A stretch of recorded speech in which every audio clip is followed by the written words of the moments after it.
έναν πατημένο σύξικο, Ναι. ο οποίος επειδή ήξερε να τον κοροϊδέψουν οι άλλοι, φρόντισε πρώτος αυτός να γελάει για αυτά που πάθαινε. Για να μην γελάνε οι άλλοι. Δηλαδή, εντάξει, εδώ είναι λίγο. Ναι, ωραίο. Δηλαδή, πώς αλλιώς μπορώ να το ονομάσω. Για να καταλάβουμε, ας πούμε, το πόσο σημασία έχει το προφανές αυτό, δηλαδή γιατί πλέον δεν το κρύβει κανένας. Ότι εκβιαστήκαμε, εκβιάστηκε η χώρα, ομά εκβιάστηκε και μάλιστα με όλες τις τοποθετήσεις του κυρίου Σόιμπλε ή της κυρίας Μέρκελ ή του κυρίου λέει, μάλιστα υπήρξε και συνέπειες, δηλαδή περιέγραφαν και συνέπειες της τυχόν άρνησης της χώρας να ενδώσει στον εκβιασμό. Αυτό είναι τόσο καταφανής παράβαση του διεθνούς δικαίου, όχι αφηρημένα. Να σας διαβάσω μόνο. Υπάρχει συνθήκη της Βιέννης. Ναι. Η συνθήκη της Βιέννης είναι το 1969, αλλά το 1980 ενσωματώθηκε στο δίκαιο του ΟΗΕ. Δηλαδή, αν είσαι μέλος του ΟΗΕ, πρέπει να τηρείς αυτή τη συνθήκη της Βιέννης. Το 1980 βέβαιως η Ελλάδα την είχε επικυρώσει και ίδια το 1974. Λοιπόν, στο οικείο ΦΕΚ, ας πούμε, που δημοσιεύεται, θα σας το διαβάσω κιόλας και με τα άθρα αυτά. Λοιπόν, λέει μέσα, ακυρώτης συνθήκων. Υπάρχει ένα τμήμα της συνθήκης αυτής. Του μνημονίου, ας πούμε. Ναι, ακυρώτης των συνθήκων. Πότε μπορεί ένα κράτος να δηλώσει ότι δεν δεσμεύεται από μια συνθήκη που του έχουν επιβάλει, από μια σύμβαση που του έχουν επιβάλει, όπως είναι τα μνημόνια, όπως είναι οι συμβάσεις οι δανειακές. Στην ουσία είναι οι συμβάσεις δανειακές διευκόλυνσης, γιατί τα μνημόνια είναι παραρτήματα ή προϋποθέτηση ή όροι για την επιβολή της συγκεκριμένης σύμβασης. Και λέει, ανάμεσα σε αυτά είναι το άρθρο 48, πλάνη.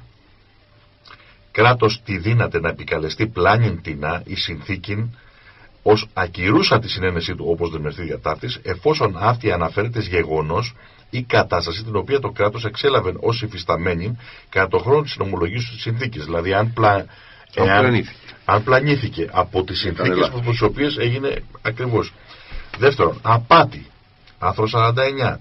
Οσάκι στο κράτος ήχθη η συνομολόγηση συνθήκης συνεπία δολίας συμπεριφοράς εταίρου κράτους έχοντος συμμετάσχει σε διαπραγματεύσεις.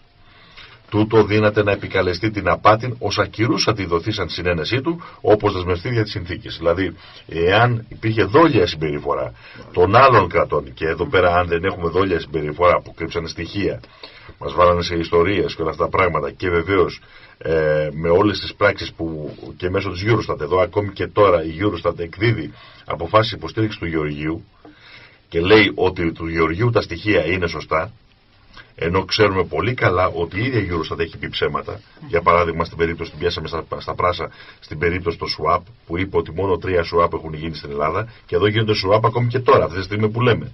Κάνουν συνεχή swap. Λοιπόν, υπάρχει δολία συμπεριφορά δηλαδή. Άρα, το άρθρο 50, δωροδοκία αντιπροσώπου κράτους.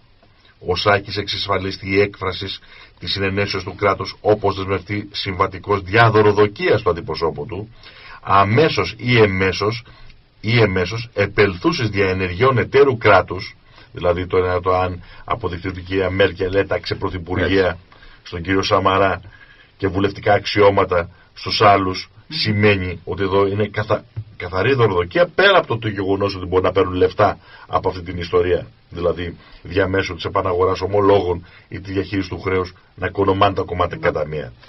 Λοιπόν, άρθρο 51, και εδώ είναι το επίδικο.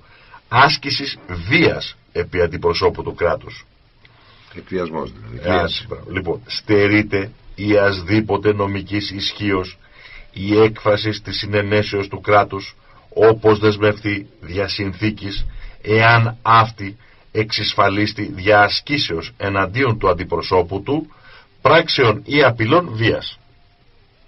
Εάν δηλαδή έχει απειληθεί με βία ή μέσω πράξη ή ανοιχτά, λοιπόν, εναντίον των αντιπροσώπων του συγκεκριμένου κράτους για να συνομολογηθεί η σύμβαση, αυτή στερείται η οσδήποτε νομικής ισχύως.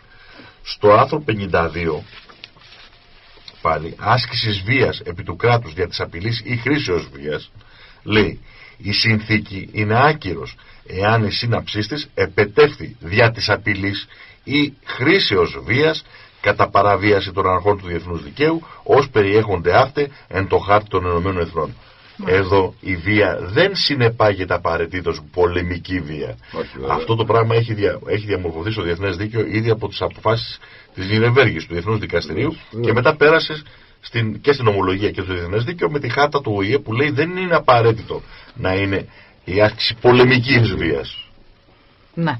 Και μόνο το να σε απειλώ με οικονομικά μέτρα ή αντίμετρα, όπως για παράδειγμα το εμπάργκο, και εδώ να θυμηθούμε το εξής καταπληκτικό της Γενικής Συνέλευσης του ΟΗΕ που έκλεισε 13 του Γενάρη του 2013, υπήρχε ψήφισμα εναντίον των μονομερών ενεργειών καταστολής κράτους. Ανάμεσα αυτά είναι η εκβίαση και το εμπάργκο. Δηλαδή οποιαδήποτε προσπάθεια ενός κράτους να επιβάλλει τη θέλησή του ενάντια σε άλλο κράτος με μονομερείς ενέργειες ισοδυναμεί με άσκηση πολεμικής βίας εναντίον του.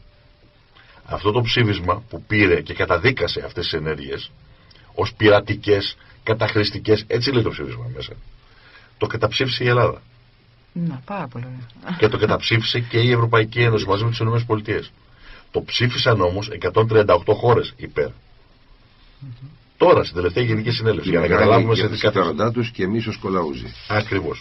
Δώσε σε παρακαλώ. Μόνο 1000 συγγνώμη για την. Όχι, να δώσουμε τα στοιχεία του ΦΕΚ αν δεν τα έχουμε δώσει, επειδή τα ζητούν και εδώ οι 141 το ΦΕΚ είναι α κάθετος 141 κάθετος το 74.